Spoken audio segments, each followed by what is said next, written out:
From its beginnings in Brockway, Pennsylvania in 1923 to the present facilities, one thing has never changed at Wendell August Forge: our commitment to excellence in all that we do.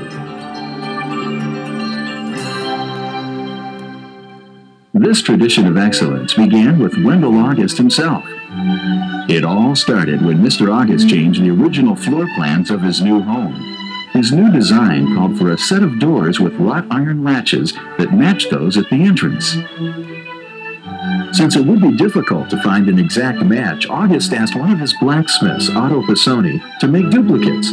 Pisoni quickly forged the pieces, capturing the artistry of the latches for a fraction of their original cost. Pleased with the results, and being a shrewd businessman, Mr. August realized the potential in creating artistic hand-wrought ironware. With that realization, the tradition of Wendell August Forge was born. During the 20s, the forge created fireplace andirons, candlesticks, and other items of wrought iron. With the forge's wrought iron products a success, it was a natural progression to expand into other metals as well.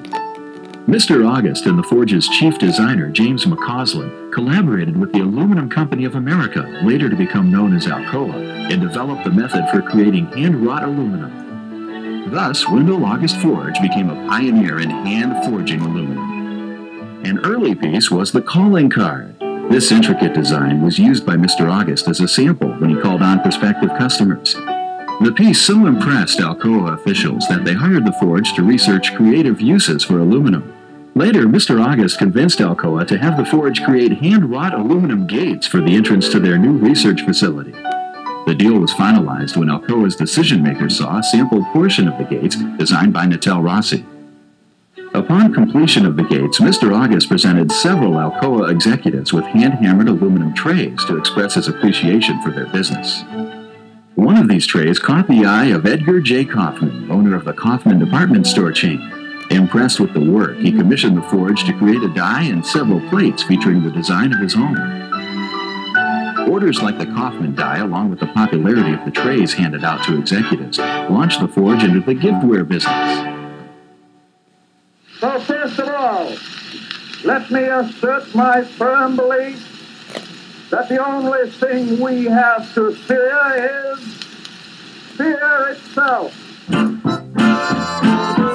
Like most of America's businessmen, Mr. August suffered financially during the Great Depression of 1929.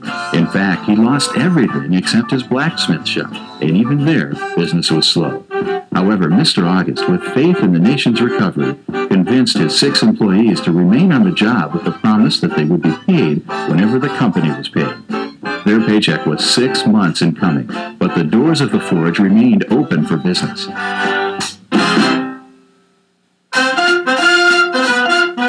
During this period, the forge received a contract to remodel a bank in Grove City, Pennsylvania.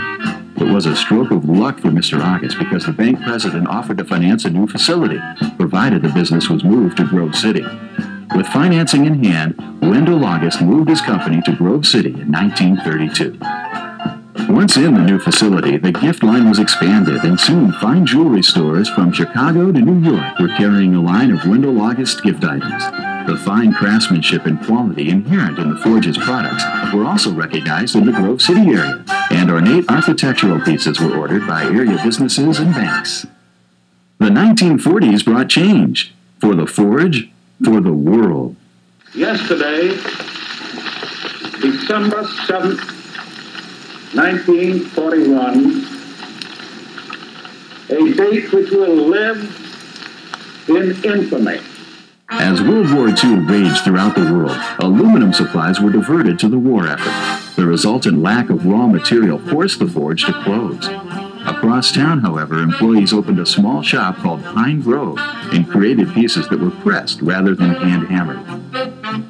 With the end of the war, aluminum once again became available to private industry, and the forge reopened. During this period, Wendell August was joined by his son Robert. In the 40s and 50s, the popularity of aluminum giftware grew. Hand-hammered trays and serving pieces were fashionable wedding gifts and today are considered collector's items. After Wendell's death, Robert continued running the business until 1978, when the company was sold to Bill Connect of Youngstown, Ohio. As the company continues to grow, all of our employees carry on the tradition of excellence begun by Wendell August.